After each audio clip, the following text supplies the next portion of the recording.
Hello, everyone, and welcome back to another episode of the Career Dev Podcast. So, taking a short break from the ABCs of Career Development, and wanted to share on this episode with you some feedback that I had for somebody on their recent resume that I took a look at.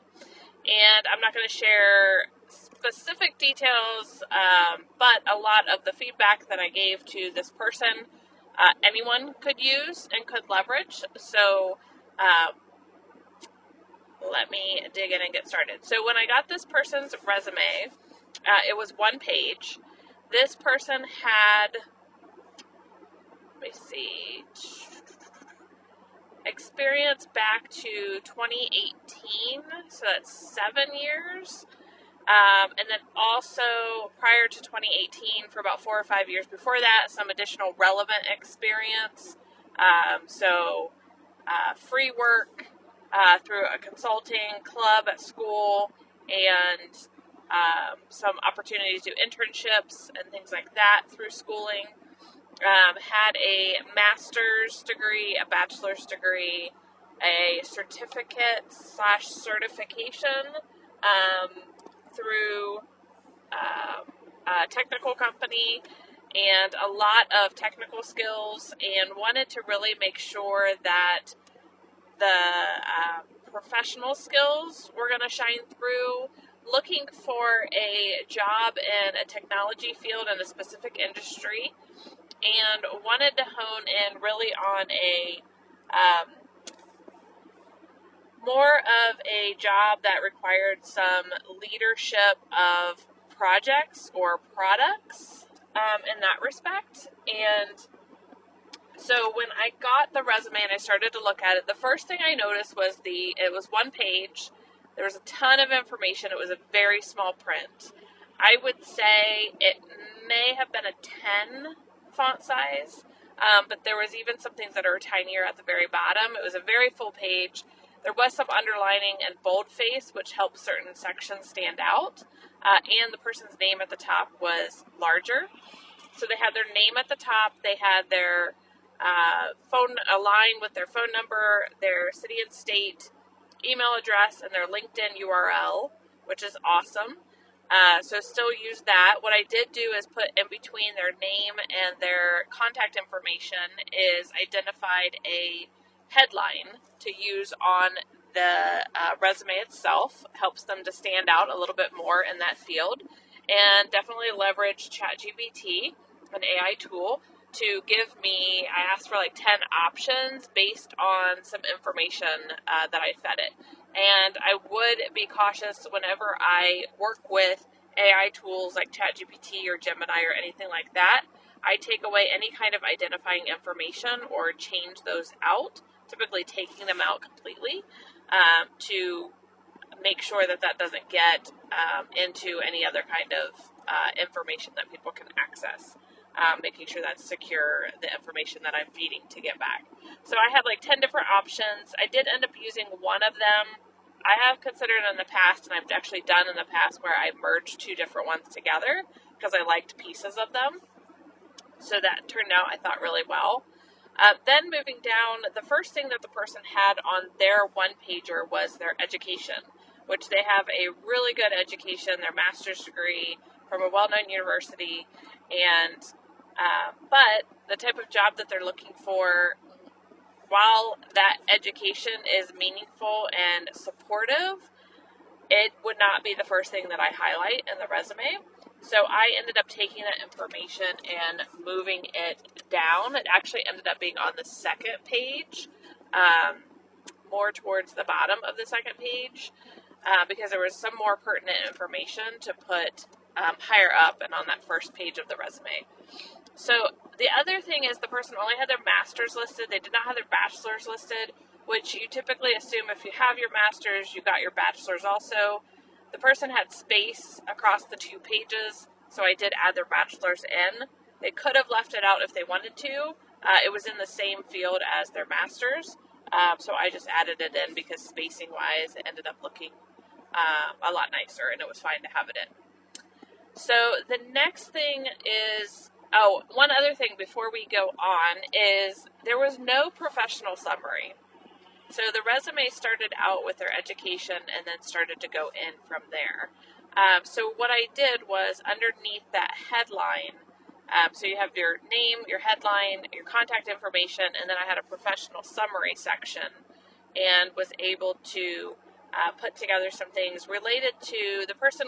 As I mentioned, they were in specific types of tech roles and decided they wanted to go into a little bit different levels and types of tech roles. So not necessarily people leader, but product leadership, those types of things. So I ended up putting about that the person had experience and skills related to what they were doing, and they were desiring to move into a role like this or this, and talking about the transferable skills that that person had and their ability to be able to move into that type of role.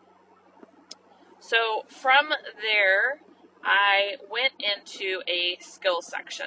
I wanted to make sure for this person that we were highlighting specifically that they did have a lot of professional skills that could apply to these types of product roles. So I started out it was titled Areas of Expertise, and I put professional skills first and listed those separated by commas. I want to say there's maybe 10 or 12 at most there, not a ton, but making sure what are the most important ones to pull out, and also using job descriptions for those types of roles that person wanted, and matching with their experience and their skills and what they said what they had, to make sure that we were accurate in what we were putting there.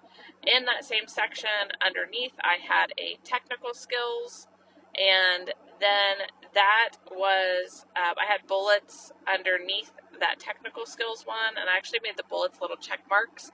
I did it on another recent resume, and it looked kind of neat and different, stood out from the traditional bullet point. And for technical skills, what I have liked to do for anybody in those technical roles that have a ton of technical skills, because you only have a certain amount of space on a resume and you want to be cautious of how you're using that, I did grouping.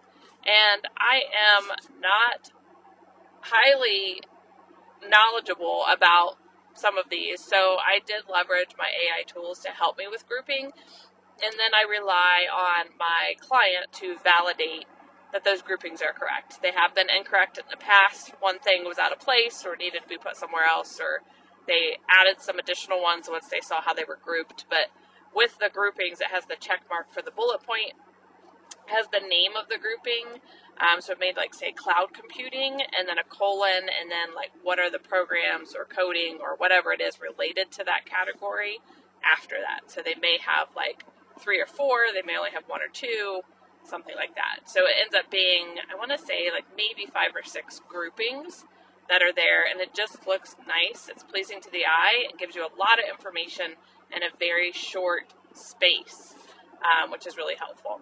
So after highlighting those skills, and I just want to remind you that for this particular resume, I looked at what's the circumstances, what's the experience, the skills, the role that they're in, or the roles that they've had, and then what are they looking to get into, and what do the skills, experience, the job descriptions, the language, those types of things look for to help very much make this resume customized, not only in the content that was in it, but in the order of what flowed in the resume. So by no means am I saying every resume should be in this exact order.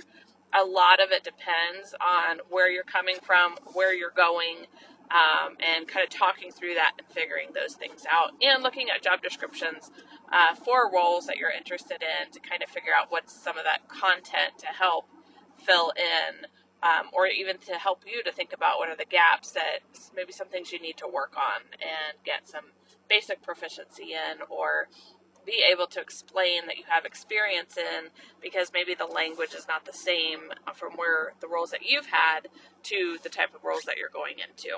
So definitely could be very customized based on the client and their needs. This is just one example I'm sharing with you. Not to say that the information that I'm sharing could not be used for a lot of people, especially the layout, the formatting, and just thinking about the different pieces of the resume. So we have the skills section. The next section I want to touch on, we went into on this resume, was work experience. So this person had 2 prior jobs. One was 6 or 7 years, and the other one was, I think, a year. And then before that, they were in college, and they had some relevant experience that was unpaid during that time in college that related to the type of work that they have done and are going into. So I actually had 2 sections. One was work experience, and I had those 2 roles there. We made sure that in the bullet points, this person already came to me with the resume.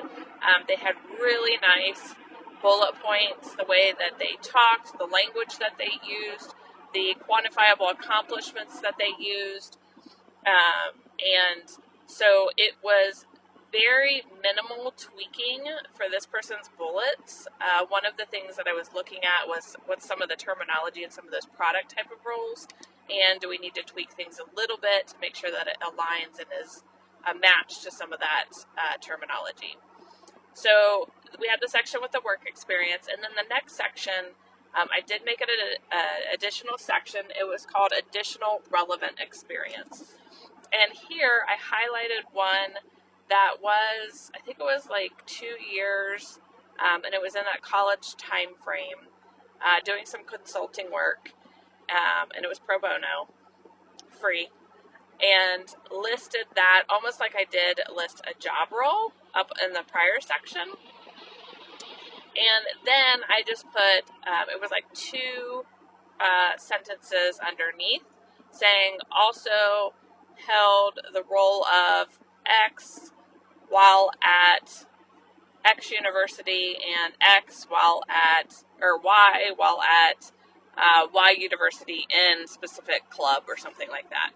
So really did high level, just like 2 sentences, kind of summing that up, because I didn't want to take a whole lot of space, even though I did have the 2 pages. But I also did not want that additional relevant experience section to outweigh visually the work experience section. So the nice thing with the work experience section is that first job that was like 6 or 7 years had plenty of bullet points, great job with the quantifiable accomplishments and the terminology. So lengthwise, it looked pretty good. And I was just cautious with that additional relevant experience, not to do anything to make that seem like it was more than the work experience that the person had. The next section was education and training. Now, I do this different depending on a lot of the variables with the person, the job they're coming from, what they bring to the table, education, training, certifications, licensures, all of that. So this is never, I'm not going to say never, it's typically not always the same. There are some people that it is the same. So I would list the education, so the bachelor, the master's degree information, details here. We did leave the year on them because they were still, I would say, relevant and timely. And I also grouped the training in here, which was, I was challenged because I believe it's a certificate. I don't believe it was a certification. And I believe it's one of those that you get, like I had gotten a LinkedIn and Microsoft certification for AI through LinkedIn Learning, or I got a certificate for this through LinkedIn Learning, and I believe this was the same type of thing. It was not AI, it was something else. And so I listed it in that section and called it training. Now, even though that training was more recent than the person's master's degree, because typically you go most recent to the least recent, I ended up putting their master's, their bachelor's, and then had a little bit of a space so you could tell, and then put that, what I'm going to call a certificate. It wasn't clear in the language of it. I put that underneath and listed the year, the month, I think it was just the year maybe that they got that.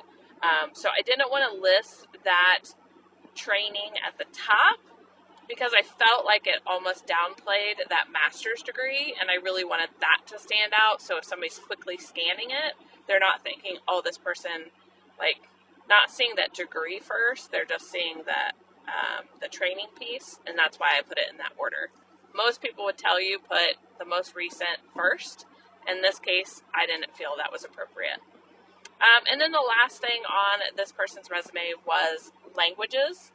And what we ended up doing was the section was called languages and listed I think there was 4 different languages, and also we listed it just on one line, all of the languages separated by commas, and after each language, before that comma, to separate it, in parentheses, I put what type of proficiency.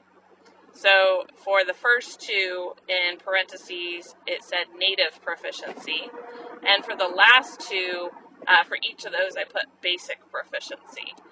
So they had an understanding of the language. They weren't like kind of native speakers in it. So to be able to show that.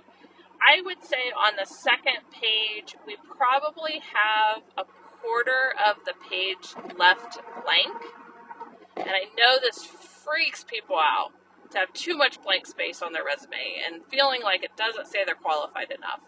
And I'm really interested to see the feedback that I get from this candidate, and I hope that that's not the case. I think sometimes people think they have to have a one-pager and then jam all of the stuff on it, and it makes it overwhelming for a recruiter or hiring manager to look at. So the spacing, the white space, it's perfectly fine that this person has this white space. It's not a whole lot. Typically, if there's more than half a page of white space on the second page, I worry about, like, can we tweak the formatting? Are there other things that we need to think about incorporating? Does it make sense for this to be a one-pager instead? Like all of those things. So this one I was fine with. The one thing I do also is when it goes on to a second page, instead of repeating the header, for this person's resume, on the top right, I write aligned, or it was their last name, comma, space, page, and then space, and then 2. So if they got disconnected, if somebody was printing them by chance, that they would be able to match it to that person's resume. So just wanted to walk you through what that looked like. I will say, I'm trying to think of the person's original resume. I know they had the skills kind of jammed into the bottom of their one-pager, and it was very tiny print. It felt tinier than the rest of it. So as you can hear from what I'm saying, you're not seeing it visually, but I moved that skills section and made it more prevalent, because skills that person had are going to draw the eye of the recruiter as well as their experience, and that they're looking to move from where they are into these types of roles. And here's the transferable skills that they have. Here's the other skills that they bring to the table, and then their work experience overall. And then if they want to continue going, they can go on to the next page and kind of see education, things like that, and the languages and whatnot. So that is just I would say, kind of a quick walkthrough of kind of what I got versus what I changed that into at a high level, giving you insight on a little bit about the content, more so about the formatting and the order and that person's scenario without giving too much away about that client. So if you are interested in getting your resume looked at, I have services that range from do it yourself all the way to done for you. So I do have 2 services that are popular, are the resume audit, and this is where you send in your resume and I would give you detailed feedback and comments on the document, and you would take it and you would work on corrections, and then I look at it one more time and give you more feedback. And the second option is a resume refresh, and in this case,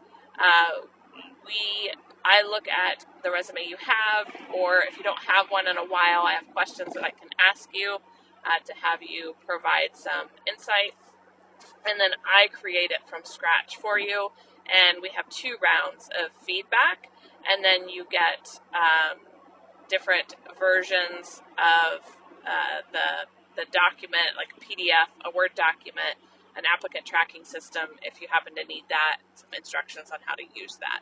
So I also have a Rock Your Resume course. So it's an online course and it walks you through a lot of the different sections. So if you're not looking to have any of the services and working directly with me, that may be another opportunity. So if you're interested in any of these, please message me. Typically, LinkedIn is the best place. Tracy Schroyer, PhD, is how you can find me on LinkedIn. Or feel free to email me at learn@tracyschroyerphd.com. Or as always, you can find all of these services and more at careercompassusa.com and click on the services tab and you'll be able to find that information there. I hope that information is helpful and I will see you all later. Bye.